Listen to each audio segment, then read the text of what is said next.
굉장히 막막했습니다. 읽은 책이 없어서. 과학동화 이런 거 돼요? 네, 저 그거 진짜요? 넣었어요, 과학동화. 저는 해리포터는 했는데.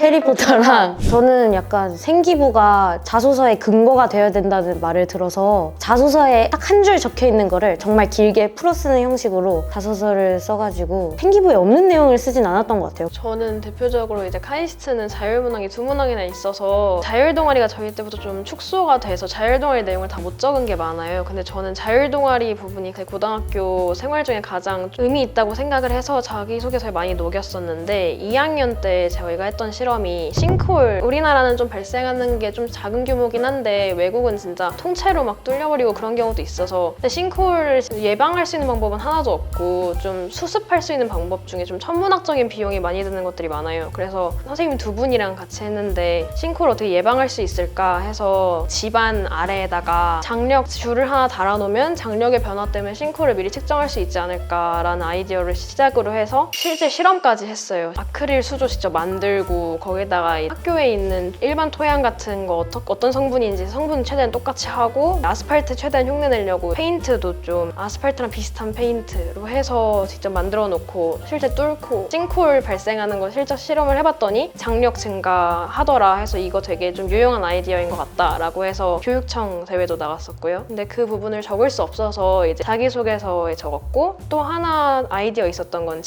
진공냉장고였는데 저희 생명과학 동아리인데 생명과학실에 있는 냉장고 효능이 좋지가 않아요. 맨날 실험 자재들이 상하는 경우도 있어서 이걸 어떻게 하면 좋을까 하다가 진공냉장고 생각을 했는데 그건 싱크홀 실험처럼 간편한 일이 아니라 이제 냉장고도 사서 좀 복잡해서 그냥 아이디어 정도만 자기소개서에 적었는데 면접 때 오히려 진공냉장고를 더 많이 여쭤보셨던 것 같아요. 생기부에는 정확히 한 줄만 적혀 있는데 전북대에서 추진하는 학생들 포함한 연구 활동이라는 게 있어요. 그게 생기부에는 교장쌤의 승인을 받아서 딱 한 줄 들어가 있는데 자기소개서 설명을 할 때는 조금 많이 내용을 확대해서 설명을 했던 것 같습니다. 저는 봉사활동이 생기부에는 간단하게 적혀 있었지만 이것을 확장해서 카이스트 자소서 3번 문항에 적극적으로 활용했습니다. 2학년 때 코로나로 인해서 저희 학교가 매년 주최하는 디베이트 코치 봉사활동이 이루어지기 어렵게 됐습니다. 저희 학교에서는 매년 여름과 겨울 인근 초등학생과 중학생들을 대상으로 디베이트를 가르치는 봉사활동을 하는데요. 코로나로 인해서 이 봉사가 어렵게 되자 이 봉사를 주최하는 한국토론대학 협회에서 저희 학교에서 시범적인 운영으로 한 팀만 비대면으로 운영해보자 라는 방식을 결정하게 되었는데요. 운 좋게 그런 시범 운영에 제가 학교 대표로 뽑혀서 시범 운영에 참여할 수 있었습니다. 단순한 봉사활동이고 비대면이라서 대충 할 수도 있었지만 이러한 비대면 봉사가 더욱더 활성화될 수도 있는 계기가 될 수도 있겠다는 생각에 최대한 열심히 했습니다. 비대면 활동이었음에도 불구하고 학생들과의 소통을 높이고자 직접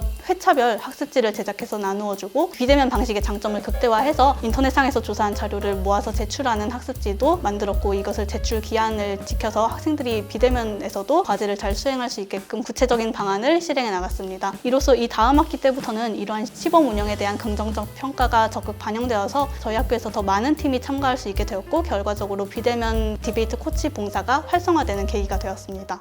진짜 저는 한 학기에 진짜 조금 썼을 때 한 권 쓰고 좀 많이 썼다 싶으면 4권. 그래도 1년에 15권은 읽었던 것 같아요. 근데 막 이과 책들 많지 않고 감성이 중요하니까 감성 채우는 용들 책들 좀 넣고 그렇게 어려운 책들 사실 별로 안 썼어요. 필독서는 오히려 너무 진부하다는 생각이 들어서 일부러 필독서는 거의 안 넣고 안 필독서인 것도 읽고 그리고 잡지를 좀 넣었어요. 저는 과학 잡지. 과학동화 이런 거 돼요? 네, 저 그거 진짜요? 넣었어요. 과학동화. 그리고 어차피 카이스트는 딱 적어낸 것만 보니까 인상 깊게 읽었던 책 한 3권 정도는 생각을 해서 자세한 독후감을 쓰는 걸 추천해요. 저 같은 경우에는 엔트로피랑 3차 산업혁명이라는 책을 읽고 정말 좀 자세한 제가 미래 선택하고자 하는 분야와 연결을 지어서 자소서에 녹여내린 저는 해리포터는 했는데 해리포터랑 공정하다는 착각이라고 마이클 샌델 책인데 그걸 냈고 그리고 전공 관련 도서는 제가 딱 한 권 책을 뽑으라 하면 이기적 유전자를 정말 필독서 중에서는 그걸 제일 중요한 책으로 넣고 나머지는 그닥 그렇게 막 엄청 이과적인 책은 안 넣고 뭐 우울할 땐 뇌과학 막 이 정도로 냈던 것 같아요. 저는 사실 독서를 별로 좋아하지 않습니다. 그래서 3년간 제가 읽은 책이 10권도 되지 않는데 근데 책 한 권을 읽더라도 한 번만 읽는 게 아니고 두세 번씩 밑줄 쳐가면서 읽는 형식이라 짧지만 굵은 느낌으로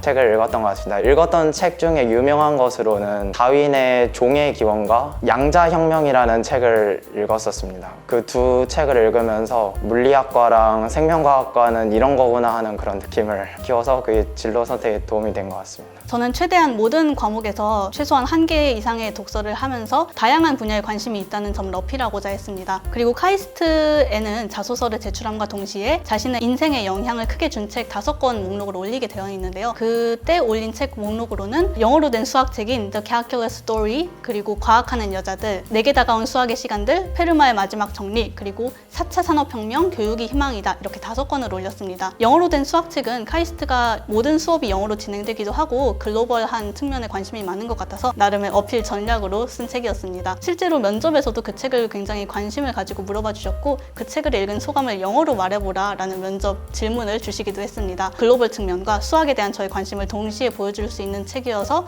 좋은 선택이었던 것 같습니다. 저는 사실 자기소개서에 책 5권을 적으라고 했을 때 굉장히 막막했습니다. 읽은 책이 없어서. 그 질문의 의도를 파악을 했을 때 이 수학과 과학은 다른 영역으로도 충분히 입증이 될 것 같아 저도 이 친구와 마찬가지로 인생에 영향을 준 불평 없이 살아보기와 1등만 기억하는 더러운 세상이라는 책과 함께 적었었는데, 막상 면접에 들어가 보니 교수님들 역시 수학과 과학 쪽 책을 여쭤보다는 느낌보다는 그런 다른 사회과학 쪽 책들이 자신에 어떻게 영향을 주었나를 더 집중하시는 것 같았습니다. 55권, 60권 있는 것 같고, 거기서 이제 제가 가장 좀 도전을 해보려고 했던 게 3학년 때 생산 및 운영관리라고 해서 문일경 교수님이 쓰신 건데, 좀 산업공학과가 정확히 무엇을 하는 과인가 좀 궁금해서 사서 읽어봤어요. 근데 몰랐는데 대학교재라고 하더라고요. 그래서 이해를 진짜 못하고 했지만 그래도 산업공학과에 대한 흥미를 좀 더 일으켜준 책이라서 실제 카이스트 5권 쓰는 거에도 적었는데, 교수님들께서 되게 흥미롭게 봐주셔서 제가 솔직하게 이렇게 말씀드렸어요. 전 진짜 이해 못했고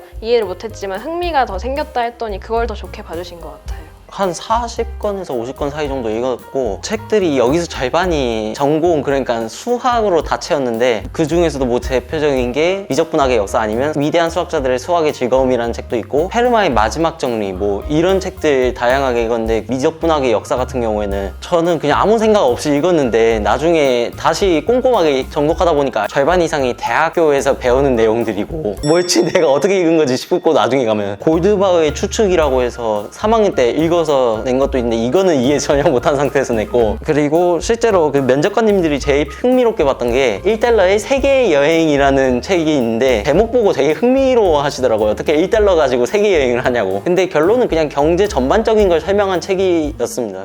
제 자신이 맞는지 모르겠지만 읽을수록 다른 사람인 것 같다는 느낌이 들어요. 청소 열심히 했다. 그 우유 당번이었는데 뭐 우유 당번 잘 날랐다. 반장 했었을 때는 반장 일 잘했다. 조율 잘했다. 뭐 이런 거. 착하고 성실하다. 이런 말 다 써주셨죠. 인상 깊었다기보다 항상 공통적으로 들어갔단 말은 논리적이고 사리 분별력이 뛰어나며 과학 탐구를 즐기며 학습의 즐거움을 느낀다. 또 감성이 있어야 되니까 도덕적으로 이제 포용력, 책임감, 공감 능력 이런 것도 들어가 있었습니다. MBTI 보세요. 저 ESTJ. 저는 사실 제 생각과 다르게 글만 읽었을 때는 전형적인 범생이 느낌으로 적혀 있긴 했습니다. 성실하고 배려 있고 자신의 관심 분야가 뭔지 알며 그것에 관한 확실히 나아간다고 해야 되나? 그런 식의 단어들이 많았던 것 같습니다. 단순히 스펙만 쌓아올리려고 하는 학생이 아니라 순수하게 자신을 개발하려는 의지가 보이는 학생이라는 말이 적혀 있었습니다. 사실 학기 말에 탁구 대회도 나갔거든요. 사람들이 많이 안 나가는 대회인데 그래도 최대한 다양한 분야를 경험해보고 싶어서 나갔는데 이러한 점을 좋게 봐주신 것 같습니다. 그리고 또 제가 진로가 중간에 변경되었는데도 변경된 진로에 맞게 새로운 활동들을 스스로 해나가는 점에서 뚜렷한 목표를 가지고 그 목표를 향해 적극적으로 향해 나가는 학생이라는 코멘트도 달려 있었습니다. 되게 다 많이 좋게 써주시잖아요. 그래서 담임 선생님께서도 항상 저한테 매년 써주시면서 하는 말이 이렇게 살아라 이렇게 하셨거든요. 되게 적극적이고 학급 행사에 주도적으로 하고 공부 잘하는데 성격도 좋다 뭐 이런 내용 많이 적혀 있었던 것 같아요. 저는 항상 맨날 공통되는 게 분석적, 논리적, 그리고 융통성 없다. 맨날. 2학년 때 담임 선생님께서 존경하는 인물 조사하는 거 있었는데 저는 그냥 당당하게 방탄소년단 적었거든요. 진짜 실제로도 너무 존경해서 방탄소년단 팬이기도 하고 그 부분 되게 재밌게 봐주셔서 적혀 있는 것 같아요.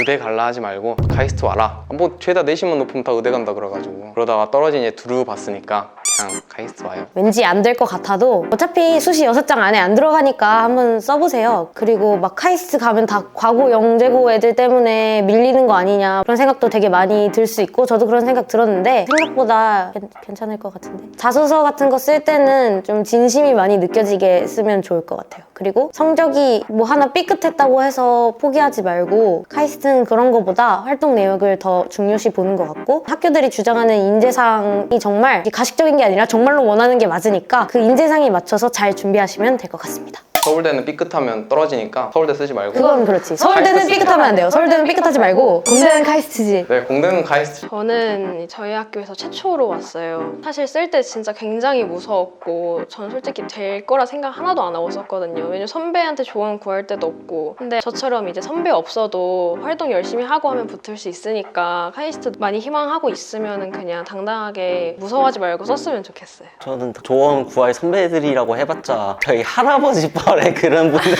그런 분들이 대다수라서 보통 선생님들한테 물어보는데 선생님들도 저희 윗학년에 당장 선배들 중에서 카이스트 간 선배가 없으니까 딱히 정보가 많지도 않고 이게 인터넷에서 찾아도 카이스트를 포함한 과학기술원들은 정보가 너무 없으니까 혼자 파야 되는데 그러다 보니까 애들이 무서워서 안 쓴 친구들도 꽤 많은데 무서울 건 아닌 것 같아요. 진짜 아무도 모르는 게 이래놓고서도 위에서 붙고 아래에서 떨어지는 사례도 너무 많고 그냥 겁먹지 말고 일단 쓰고 싶으면 쓰고 떨어지면 어쩔 수는 없지만 일단은 그렇다고 떨어질까봐 무서워서 겁먹어서 안 쓴다? 그거는 제일 바보 같은 짓인 것 같고 저는 끝까지도 진로가 불분명한 생기부였어요. 3학년 때 산업공학이라 정해도 1학년 때는 진짜 아예 의학 계열이었고 2학년 때는 의학 계열 관심이 아예 사라져서 2학년 때는 공대로 했다가 그 공대도 잘 못 정해서 생명공학이다 화학공학이다 많이 바뀌었다가 3학년 때 상공을 정한 거기 때문에 오히려 근데 저에서 면접에선 전 그걸 더 많이 어필했거든요. 고등학교 생활 동안 경험도 없는데 그 진로를 어떻게 정할 수 있을까요? 이러면서 저는 와서 더 정하고 싶다 했는데 저는 오히려 그걸 더 좋게 봐주신 것 같아서 진로가 불분명한 게 당연하다고 좀 말하고 싶어요. 일반고생이라서 다른 과학고 혹은 영재고 출신 학생들에 비해서 과학이나 수학, 이공계 과목 계열의 활동을 비교적 다양하게 할 수 없다는 생각이 많이 드실 수 있을 것 같습니다. 하지만 여러분들이 관심 분야를 가지고 충분히 조사를 하고 관련 활동을 스스로 꾸려나간다면 충분히 일반고 내에서도 다양한 활동을 하실 수 있을 거라고 믿습니다. 과목에서 스스로 의문점을 가지고 그 의문점을 해결하고자 하는 활동을 스스로 구축해 나가신다면 일반고 내에서도 과학고나 영재고 못지않은 활동으로 비교과 내용을 톡톡히 채울 수 있을 것이라 믿습니다. 자신감을 가지라고 얘기해주고 싶습니다. 생각보다 과학기술원은 내신을 깐깐하게 보지 않습니다. 제 개인적인 생각이지만 너무 내신이 낮다고 두려워하지 말고 어차피 원래